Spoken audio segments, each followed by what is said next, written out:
Paz do Senhor, irmãos. Podem sentar. Amém. Terça-feira passada, o pastor José deu um estudo sobre a pessoa do Espírito Santo, a divindade do Espírito Santo, né?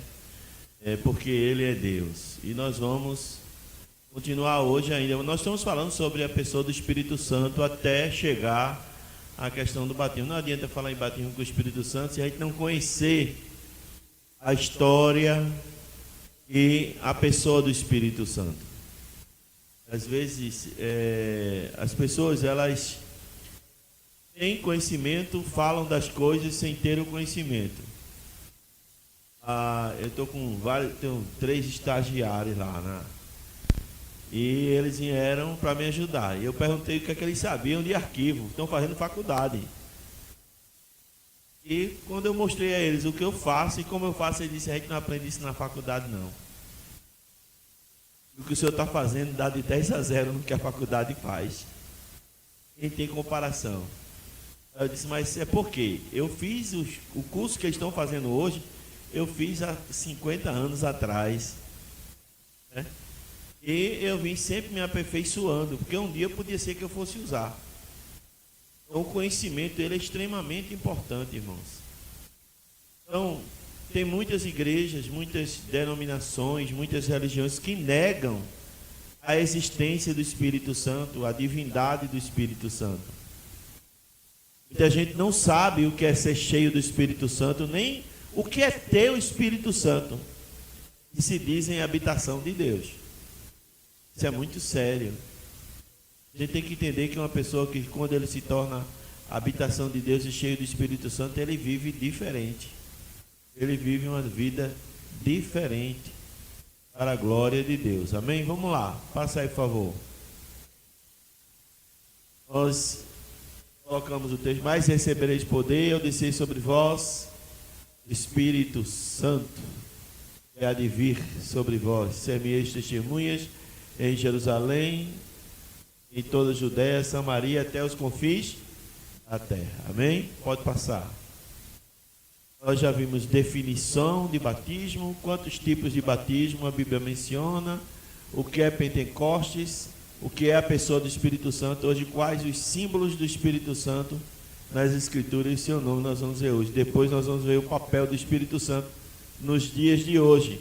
E antes de chegar em bater com o Espírito Santo e dons, a gente vai primeiro aprender sobre o que é fruto do Espírito. E não adianta dizer que é batizado com o Espírito Santo e não dá fruto. Tem nenhuma virtude do Espírito. Então, é sério o negócio, não é? Vamos lá. Passa aí, por favor. Aqui eu encontrei um estudo 7. Na verdade são 6. Mas eu gostei do 7º, aí deixei aqui ficar. Esse texto nós limos, né? Então, os símbolos, a Bíblia ela está cheia de simbologia, irmãos.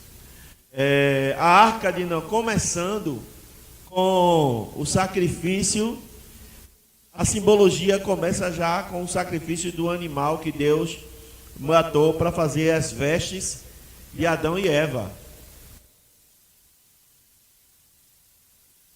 Aquele animal ali já simboliza Jesus.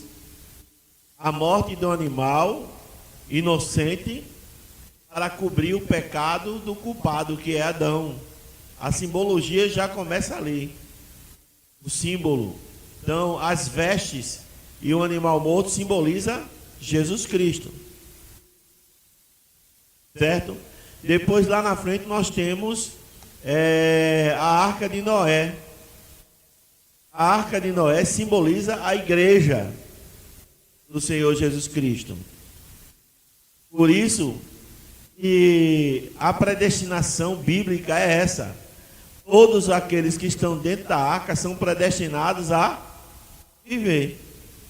Quem morreu naquele dia do dilúvio? Quem foi que morreu? Quem morreu? Os que estavam dentro ou fora da arca? Fora da arca. Os que estavam dentro ficaram vivos. Então está aí, simboliza a igreja. Aí lá na frente nós temos o sacrifício de Abraão, Isaac, 3 dias de caminhada. Jesus passou 3 dias no túmulo, não é isso? Aí a morte de Isaac, Isaac não morre, Deus não permite, manda o cordeiro. Quando ele retorna para casa, nesse período, nós vimos aí, a morte e a ressurreição de Jesus Cristo. Isaac simboliza o cordeiro, que é Jesus, e a morte e a ressurreição de Jesus. Simbologia. A lenha, o madeiro, né? Nós temos aí, depois vem Moisés, como profeta. Moisés é um tipo de Cristo. É um antitipo de Cristo, que vem antes. Porque Moisés é chamado de Deus. Deus disse: tu serás Deus e Arão teu profeta. Moisés realiza vários milagres extraordinários. É usado com poder extraordinário. É um antitipo de Cristo, simboliza Cristo. Por isso que Moisés teve a autoridade de dizer: nascerá um profeta no meio de vós, semelhante a mim, a ele ouvi. Então, Moisés é o único do homem na face da terra que teve esse direito e essa autoridade. Nem Davi, segundo o coração de Deus, teve. A única coisa que Davi teve de Deus foi a promessa de que na sua linhagem o seu reino seria eterno, a pessoa de Jesus Cristo. Aí nós temos a arca da lei, o tabernáculo, tudo é simbologia. O candelabro, que é o menorá, a mesa da preposição, o altar do sacrifício, tudo é símbolo que aponta em uma só direção: a cruz de Cristo e a pessoa de Cristo, como também há os símbolos do Espírito Santo na Bíblia, né? Há uma simbologia do Espírito Santo também. Vamos lá. Primeiro, água.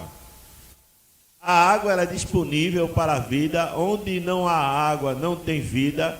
Assim também é essencial a presença do Espírito Santo para que haja vida espiritual. A água serve para saciar nossa sede, nos lavar, nos purificar. Com a água nós podemos tomar banho e ficar limpos, não é isso? Bem limpo. A palavra de Deus diz que seríamos como um rio de águas vivas. Então, quando temos o Espírito Santo em nossas vidas, não temos uma água suja e parada dentro de nós, e sim uma água viva que purifica todo o mal.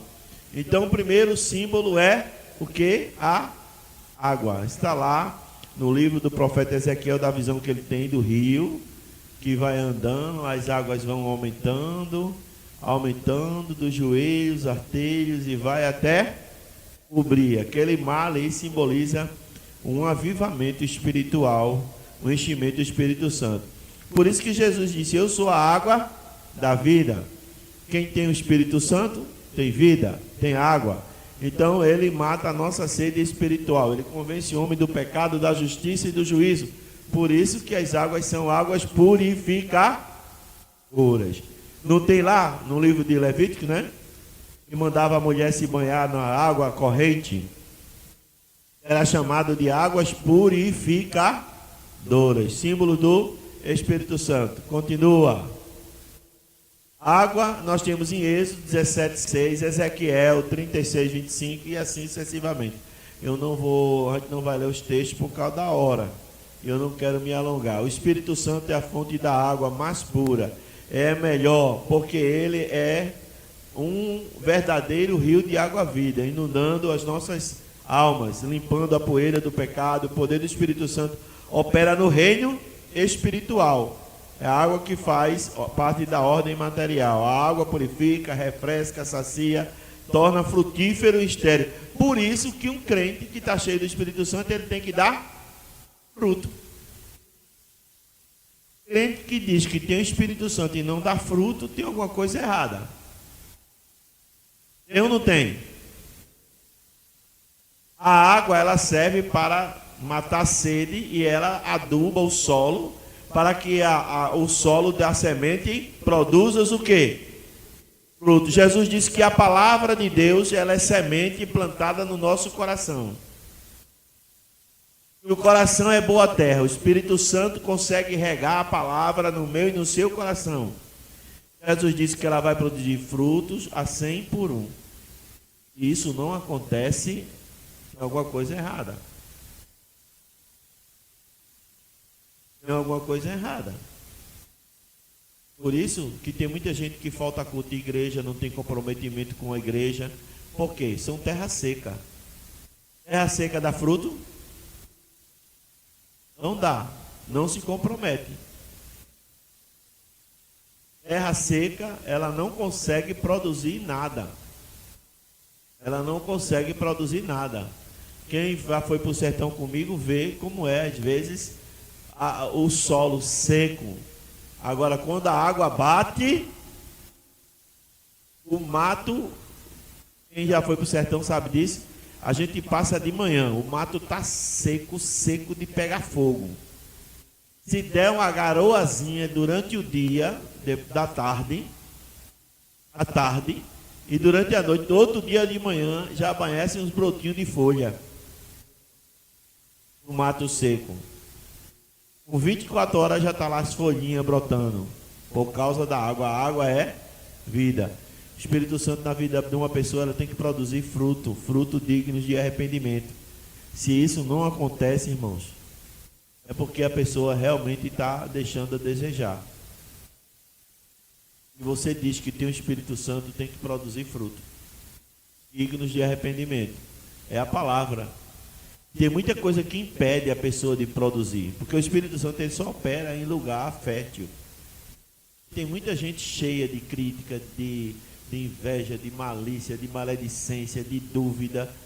E o Espírito Santo não vai operar numa terra seca dessa, cheia de arbrolhos, cheia de pedra, seca, sem nada. Não vai. A água só vai produzir a água do Espírito Santo aí, se houver possibilidade de ter o Espírito Santo na vida da pessoa, para produzir frutos dignos de arrependimento. Segundo símbolo, a água, já falei sobre isso aí. Para lá, cisterna, não vou me alongar muito, e hoje eu estou, só Jesus sabe. Pode passar. Deixa isso aí para a próxima revista. Segundo é o vento. O vento, como é aquele hino que a gente fala, o vento sopra, né? É um hino que canta aqui na igreja, né? Tem um que é antigo, né? O vento de Zirã Araújo, né? Tem vários hinos que falam. Quem consegue ver o vento? O vento assopra bem forte no amigo. Nós não conseguimos ver, mas podemos senti-lo. Assim também é o Espírito Santo. Não podemos ver, mas podemos sentir. Quantos estão sentindo a doce presença do Espírito Santo de Deus aqui? Tem um hino, né? Veja só, Gênesis 2,7 está escrito que Deus formou o homem do pó e soprou sobre as suas narinas, dando-lhe fôlego de vida. Também em Ezequiel nós temos lá o vale dos ossos secos. Jesus também soprou sobre os discípulos e disse: recebei o Espírito Santo. A gente falou isso aqui nos primeiros estudos. Então veja só, porque o vento é símbolo. A gente não vê o vento, mas sente o vento. Testemunha de Javai dizem que o Espírito Santo não é uma pessoa. Ele é como se fosse uma força de rádio. Isso não é verdade. Ele é tratado nas Escrituras como pessoa. O fato de você não ver não quer dizer que não existe. Não é verdade? O fato de você não ver não quer dizer que não existe. Então, o vento, a gente não vê, mas a gente sente, e também refresca. O vento tem a sua utilidade, né? Por exemplo, o vento gera energia, gera força, faz um barco andar, barco a vela andar, e assim sucessivamente. E nós temos aí Jesus soprando. O próprio Espírito, nosso Espírito, é o sopro de Deus sobre as narinas do homem.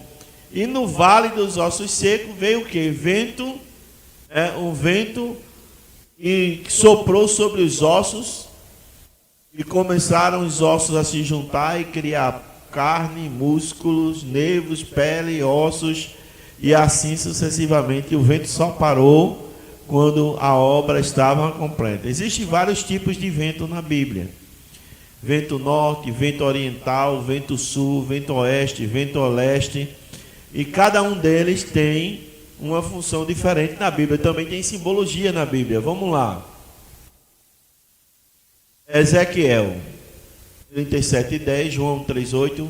O vento simboliza a obra regeneradora do Espírito, indicativo da sua misteriosa operação independente, penetrante, vivificante e purificante. Ou seja, o vento ele limpa também, tira poeira. É ou não é? Quando você chega num lugar que tem poeira em cima, a poeira sai, é ou não é? Então, ele serve também para limpar a poeira do pecado. É uma pessoa que vive na prática do pecado, ela não tem o Espírito Santo. Não tem água que purifica, não tem vento que limpa também e ajuda a purificar. Uma pessoa sem o Espírito Santo, ela está ferrada, irmão. Está frita. Não tem como. Então é imprescindível ter o Espírito Santo dentro de você. É extremamente importante. Extremamente importante. Ele é uma pessoa. Como pessoa, ele se entristece, pode ser resistido e pode ser extinguido da vida da pessoa. Então é extremamente importante. Como o vento simboliza o Espírito Santo. Você não vê, mas sente. Você pode sentir a ação do Espírito Santo na sua vida. E quando o Espírito Santo entra em nossos corações, ele entra para limpar, para refrescar e fazer com que a gente dê fruto. Vamos lá, adianta, tem mais alguma coisa. Terceiro, el fuego. O Espírito Santo é como fogo. Para que serve o fogo? Para aquecer, iluminar, purificar de todo mal. Então, quando o Espírito Santo chega, ele purifica, ilumina e aquece. A Bíblia diz em Hebreus 12:29 que Deus é fogo consumidor. Por isso, nós devemos acreditar no Espírito Santo, que se manifesta como fogo. Não somente para o juízo, mas também para o revestimento de poder e purificação. Mateus 3:11. Aquece e ilumina. Isaías 4:4. Deus se manifesta várias vezes através do seu povo em coluna de fogo. Êxodo. Por isso é relacionado o fogo ao Espírito Santo. No Pentecoste, as línguas estavam como repartidas como labaredas de fogo na cabeça das pessoas. E o fogo, ele também tem a sua função de purificar. Veja que a água purifica, o vento purifica e o fogo purifica. Então não tem como. Se uma pessoa não tem o Espírito Santo, não tem como ela se purificar. Não tem como ela se manter firme na fé. Por isso que muita gente fraqueja na fé, naufraga, desiste, olha para a esquerda, olha para a direita e olha para trás como a mulher de Ló. Termina se desviando, se afastando dos caminhos do Senhor, porque o Espírito Santo não tem acesso à pessoa. A gente precisa entender isso, que se eu me converti, aceitei Jesus como meu Salvador, e o Espírito Santo veio morar em mim, ele veio para me purificar, ele veio para refrescar a minha alma, ele veio para me limpar, e ele vem para iluminar a minha vida, transformar a minha vida. Se ele não tem esse livre acesso, a coisa fica difícil. E não é fácil dar esse acesso. Tem que se tornar nova criatura. Tem que nascer de novo, né? Eu estava ontem eu Dois convites. Eu me esqueci de... A gente tinha marcado... Também eu não sabia. Estava para ser confirmado. Existe um pregador, missionário, pastor que se intitula profeta. Ele se diz profeta e é homem de Deus. Ele era um cientista judeu, rabino, cientista judeu, e ele aceitou Jesus como Salvador. E ele foi batizado com o Espírito Santo.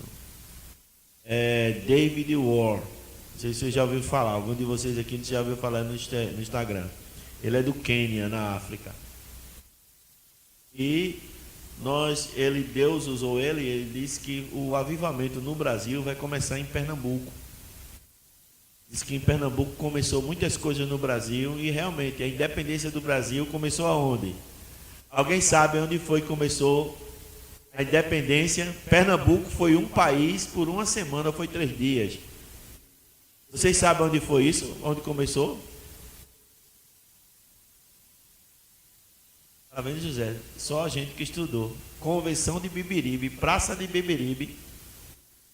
Onde aquele mercado tem um pavão ali, tinha a Casa do Pavão, que a gente na época lutou para que não derrubassem, que foi lá que foi feita uma reunião com a Câmara de Vereadores de Olinda, em Recife, e resolveram tornar Pernambuco independente. Antes da proclamação da independência de Dom Pedro I, Pernambuco já queria ser independente, um país. Pernambuco já foi a São Paulo do Brasil. Pernambuco já foi o estado mais rico do Brasil. Aqui foi construído a primeira sinagoga judaica da América Latina. E ele vai estar esse final de semana em Itamaracá. Aí ontem o pastor ligou para mim: Moisés, a equipe está chegando hoje, a gente quer levar tu para jantar. Eu digo: não dá, meu filho. Ou você vem para onde eu estou, porque para onde vocês vão eu não posso ir não. Aí eles vieram para um evento que a gente fez ontem. A prefeita Mirela deu um culto de ação de graça ontem, e a gente tinha programado esse culto de ação de graça. Eu não podia faltar, tinha que estar lá. E foi uma bênção, graças a Deus, né? Deram testemunho. O prefeito disse que durante a contagem se deitou no chão, ficou orando com a face no chão. Ele disse: irmãos, eu botei minha face no chão e chorava feito um menino, porque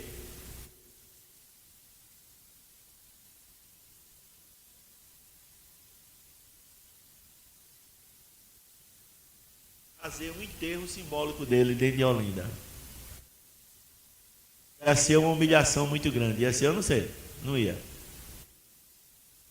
Ele disse: Senhor, eu sou teu servo, isso não pode acontecer. E começaram a dar os seus testemunhos, foi uma bênção o culto. Mas, irmãos, esse homem, ele está cheio do Espírito Santo de Deus. Deus tem usado ele de maneira, é um judeu. Judeu, quando se converte, é diferente de um gentil, se torna um Paulo. Não é? E ele realmente tem demonstrado grande interesse, grande conversão, e Deus tem usado ele poderosamente. O que acontece? Nós temos que entender que quando o Espírito Santo entra na nossa vida, irmãos, e a gente diz que tem um Espírito, tem que haver uma mudança, comprometimento. Desde que eu me entreguei a vida a Jesus e fui cheio do Espírito Santo, eu nunca mais fui o mesmo. Eu tiro por mim. Nunca mais. Há 50 anos eu mantenho esse pique, esse ritmo que vocês estão vendo aqui. Nunca parei. Só a doença me parou algumas vezes, mas se for somar o período que a doença me parou, não dá nem um mês. É preciso a gente entender. Se a gente quer ser usado por Deus, a gente tem que fazer uma entrega total a Ele, para que Ele controle as nossas vidas. Se isso não acontece, irmãos, é porque realmente está faltando alguma coisa em nós. A culpa não é de Deus não, viu? Ah, mas a igreja está fria, a igreja está assim. A culpa não é da igreja, o culpado é você. Lembre-se disso, não é o pastor. E tem muita gente preocupada com o pastor, com o presbítero. Deixa a sua vida. Hoje eu vi Ana Paula Valadão, ela estava no Instagram dela, numa live lá com o Valmice. Uma pessoa fez uma pergunta: o pecado impede o Espírito Santo de usar alguém? O Valmice disse não. Não, porque aí até disse, mas ela disse, o pastor pode estar em adultério, pode estar o que for, mas se ele for pregar a palavra de Deus é a semente, e Deus, ele não dá a glória dele a ninguém. Quem faz o efeito não é o homem, mas é a palavra. É essa palavra aqui, ó. O cara pode ser o que for, mas toda a glória e honra está para ele, ó, através dessa palavra, irmãos. Não é eu, nem você, nem ninguém não. Está errado o homem que se acha dono da palavra e faz o que muitos têm feito aí. Usar dessa palavra de maneira errada. Porque tudo que acontece na igreja, de milagres, é a semente da palavra. Independe de quem está aqui em cima. Porque eu digo uma coisa a você: seja lá o que for, o que Deus quiser fazer, Ele faz. Lembro do pastor Leonardo, meu pastor, um bom tempo. E ele passava uma luta muito grande dentro de casa. E outra estava passando outra na igreja. Que antigamente a igreja presbiteriana, quem demitia o pastor era o conselho.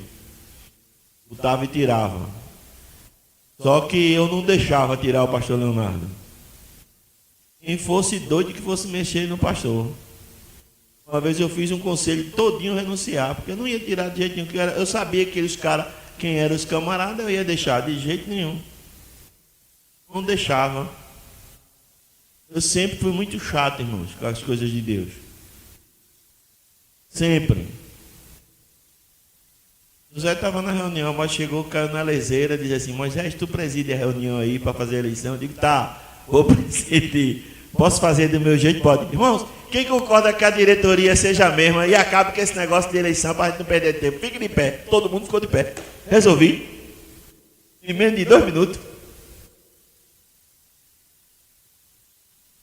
Ficar com leseira, certas leseiras, não dá. E os caras queriam aprontar com o pastor, e eu sabia quem eram as peças. Eu peguei e dei uma goelada nele. Então o pastor Leonardo, ele saiu de manhã da escola dominical. Ele disse que está sentado na frente da calçada dele ali no Buriti, na macaxeira. E ele estava: mas Jesus, que luta é essa? Eu, Senhor, não estou suportando, é muita luta, Jesus. É muita coisa, meu Deus, eu não vou aguentar. Dizendo assim, daqui a pouco aí lá vem um bêbado que mal podia ficar em pé. Era cheio de cachaça. Parou na frente dele, abaixou e ficou feito um peão, olhando para ele. E ele: meu Deus, o que é que esse homem quer? Aí o homem levantou, olhou nos olhos desse: Leonardo, eu sofri muito mais. Ele chega a ficar arrepiado.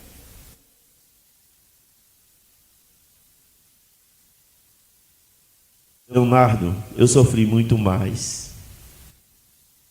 Eu tenho uma coroa de glória para ti, Leonardo. O homem falou isso e se mandou. Ele nem viu mais o homem desapareceu da frente dele. Então, Deus não depende do homem. Ele depende só dele mesmo para fazer o que ele quer, quando quer e como. Às vezes o cara aparenta ser todo certinho, bonitinho, cospe fogo à vontade, aí quando vai atrás, é um safado. Eu me lembro que lá em Campo Grande, cadê Valdênia? Está aqui não, né? Acho que Valdênia se lembra. Ela. Chegou as irmãs lá do círculo de oração, convidaram um evangelista, Assembleia de Deus aqui de Recife. Na época era pastor Leôncio. O pastor Leôncio nunca teve problema comigo, sempre liberava os pregadores. Ele liberou o cara pregou um domingo, irmãos, esse no fogo, no Pentecoste. Foi fogo do céu, irmão. Pense, a igreja foi envolvida de uma maneira. Aí ele perguntou os dias de culto, eu cheguei e disse. Aí quando foi numa quarta-feira, ele estava lá de novo. Eu digo, oh, que bênção, amém. Depois eu fiquei cismado, né? Aí eu chamei as irmãs e disse, vocês estão muito, esse rapazinho muito chegado aqui na igreja, não? Uma coisa errada, porque o cara é evangelista da Assembleia de Deus, com tanta congregação para o cara ir pregar, o cara passar praticamente a semana aqui, tem alguma coisa errada, não é? Na Assembleia de Deus, o pregador, irmãos, ele tem uma igreja para pregar a cada 2 horas, se ele quiser. Se ele visitar, olha, eu digo uma com você, uma pessoa, um pregador da Assembleia de Deus, se ele durante a semana, todo dia visitar uma igreja de manhã, um dia de noite, ele tem oportunidade. Se ele for um presbítero ou um evangelista, ele tem a oportunidade para falar. Tudo bem, a igreja lá tinha tanta moça, que dava agonia, tinha quase 70 moças. Fosse entre aspas, algumas, né? Aí quando foi um dia, uma das meninas disse, ó pastor, aquele irmão chamou a gente para ir para a praia. Ele como é a história. Aí eu disse a ele que o senhor nunca fez isso, como é que ele estava fazendo? Fazer piquenique é uma coisa como a gente fazia aqui, né Zé? Aqui a gente fazia muito piquenique, um dia a gente pode até voltar a fazer, né Lúbia? Você lembra? Era bom demais. Tamaracá, Ponta de Pedras, a queda do galego, que a gente esquece até hoje. Mas veja só, aí eu fiquei preocupado. Aí fui lá no Tempo Central, peguei o nome dele e fui falar com o pastor, presidente. Esse pastor, esse rapaz aí está... Ele é disciplinado há muito tempo. Ele apareceu por lá, eu digo, foi. As irmãs convidaram. Não, pastor, ele é assim, assim. Eu chamei ele e disse, ó, não quero mais você aqui, não. Mas a igreja achava que ele era o... Acontecia, mas não era por causa dele, é porque a inocência das pessoas e quem estava agindo é o Espírito Santo, não depende de quem está aqui em cima. Por isso você não tem que se preocupar com quem está aqui, se preocupe com a sua vida. Amém? E tem muita gente perdendo a bênção, irmão, porque está preocupado com quem está aqui em cima. Se está bom, se está troncho, se está errado, se está certo. O Espírito Santo não faz isso na minha vida e na sua vida. Não faz isso. Se preocupe em receber aquilo que Deus tem para lhe dar. Deus não usou a mula de Balaão? Ou não foi? Usou a mula. A Bíblia chama de Ciro. Ciro foi profetizado quase 200 anos antes dele nascer. Rei da Síria. Aliás. Ciro. Deus chamou Ciro de meu pastor. O cara não tinha nem nascido, nem crente era idólatra.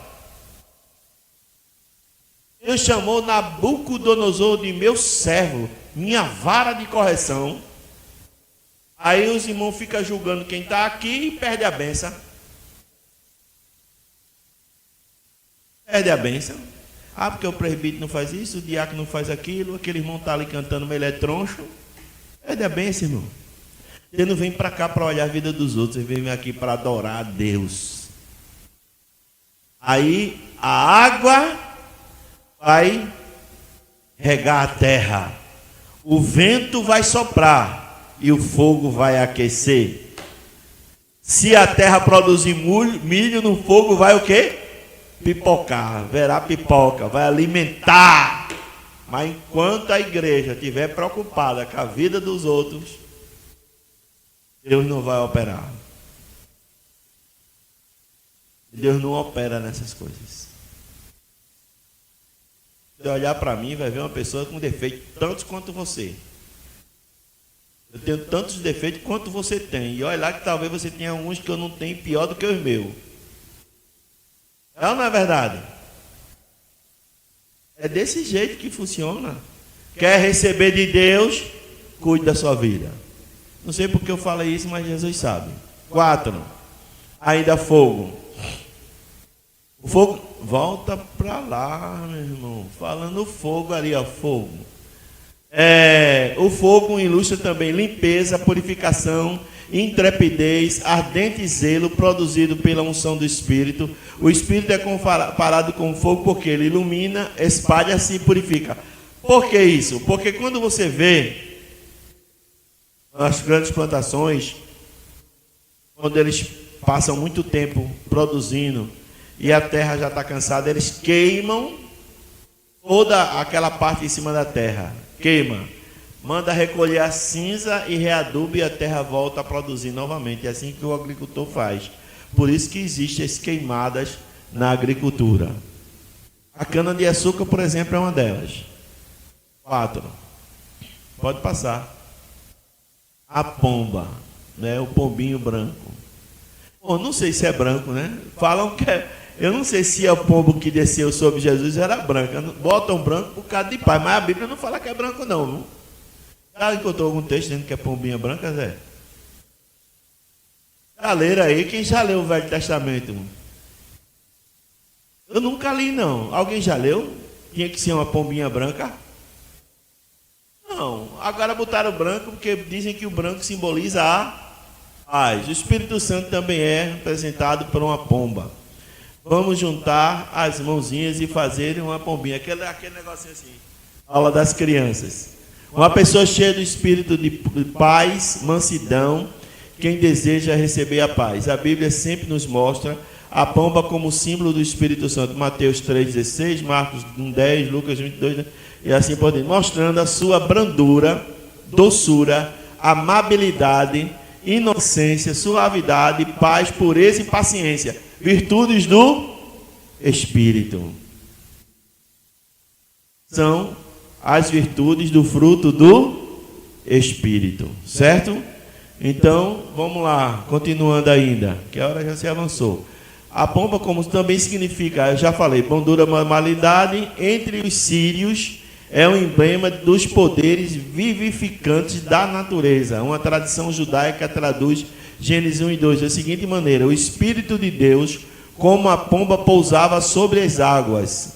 Está lá em Gênesis capítulo 1, versículo 2. No princípio que Deus, os céus e a terra. Aí vem o segundo versículo. E a terra é sem forma e vazia, o Espírito Santo pousava sobre as águas. A expressão ali é como uma galinha que está chocando um ovo, certo?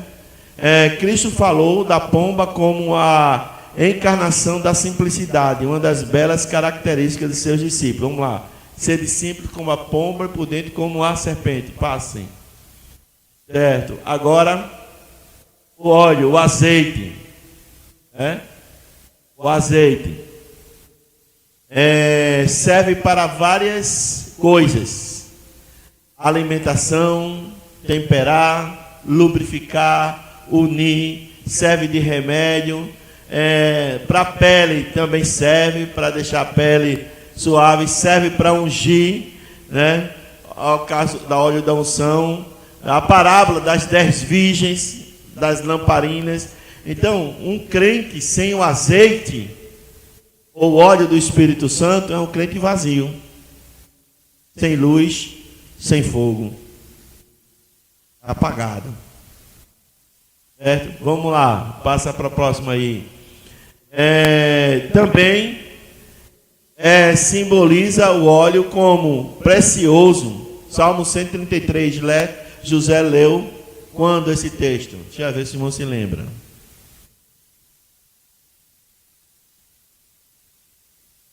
Meu Deus, José leu aqui. Quando foi que José leu esse texto, Salmo 133, aqui na igreja, irmãos? Foi sábado? Foi sábado, irmãos. Do culto dos homens. Ele leu o texto todinho. Ó, quão bom e suave é que os irmãos vivam em união. É como óleo que desce sobre a barba de Arão, e desce até a orla dos seus vestidos. O óleo também simboliza unidade, união, amor ao próximo, né? Nós precisamos ter esse fogo aceso. A Bíblia diz lá em Crônicas: e o fogo arderá continuamente sobre o altar e não se apagará. Por isso que as pessoas podem apagar o Espírito Santo, extinguir o Espírito Santo das suas vidas, né? Não podemos deixar o nosso azeite acabar, como aconteceu com as virgens loucas. Vamos lá. O azeite é talvez o mais comum, mais conhecido símbolo do Espírito Santo, usado também no ritual do Antigo Testamento para a unção de profetas, reis, sacerdotes. Fala também da purificação da beleza, transformação. Geralmente era usado como alimento para a iluminação também, lubrificar, curar, aliviar a pele. Da mesma maneira, na ordem espiritual, o Espírito Santo fortalece, ilumina, liberta, cura e alivia a alma. O azeite de oliveira, que aqui custa uma fortuna, né? Um vidrinho com 200 ml, quanto é que está? R$32, né? É mais? Aquele galo, quanto?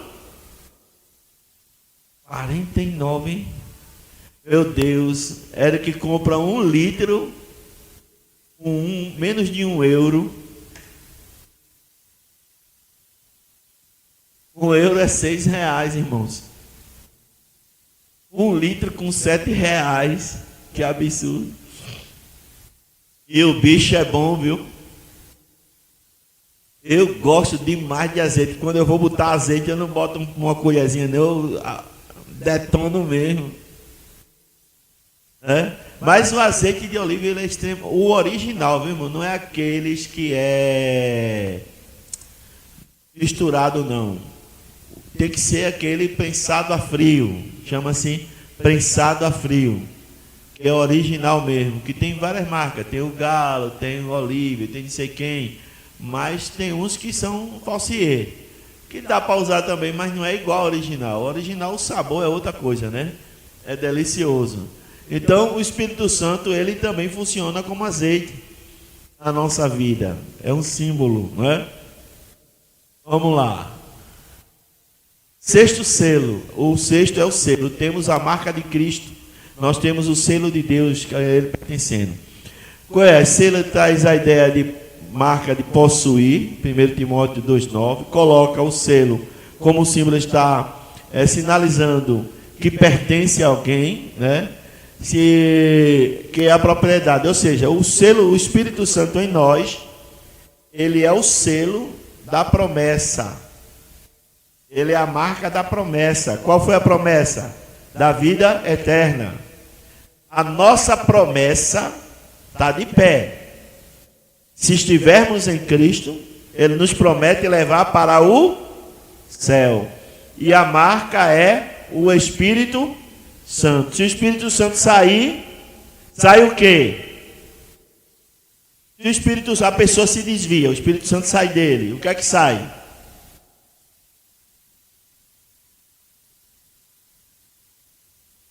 O selo é o quê? Violado. Sai o selo. Sem o selo vai para o céu. Por isso que desviado vai para o inferno. Desviado vai para o inferno, não vai para o céu não, né? Efésios 1:10, 4:30, devemos ter cuidado para não destruir esse selo. Está lá em Efésios 4:30. 2 Coríntios 1:22 diz também em Apocalipse, diz que Deus nos mandará selar os seus para suportarem a grande tribulação. No caso, é a grande tribulação aqui. Vamos lá, passando. Primeiro, o selo. Possessão, propriedade, segurança, está incluído. O que é que acontece se você receber uma embalagem que não estiver bem fechada, bem selada? Você vai entender o quê? A embalagem foi o quê? Violada. Quando você compra um produto, ele não vem com selo de fábrica? Se você violar, você perde a garantia. A mesma coisa é o tratamento que as pessoas dão ao Espírito Santo de Deus. Se elas entristecem o Espírito Santo, afastam o Espírito Santo, ou apagam o Espírito Santo da vida delas, elas estão violando o selo da promessa. Logo, elas estão perdendo a oportunidade de ir para onde? Para onde, irmãos? O céu. Tem um selo, não tem como entrar lá. Tem? Tem. É? Adianta que as horas estão correndo. O sétimo, eu e você. Gostei desse. Nós representamos o Espírito Santo? Sim, você. Nós somos habitantes e recebereis poder ao descer sobre vós o Espírito Santo. Ou seja, porque eu posso transmitir às pessoas aquilo que o Espírito... Através de quem o Espírito Santo vai se manifestar? Não é através de mim, de você? Então, se o Espírito Santo está aqui agora, nós estamos aqui simbolizando a sua presença. Amém, irmãos?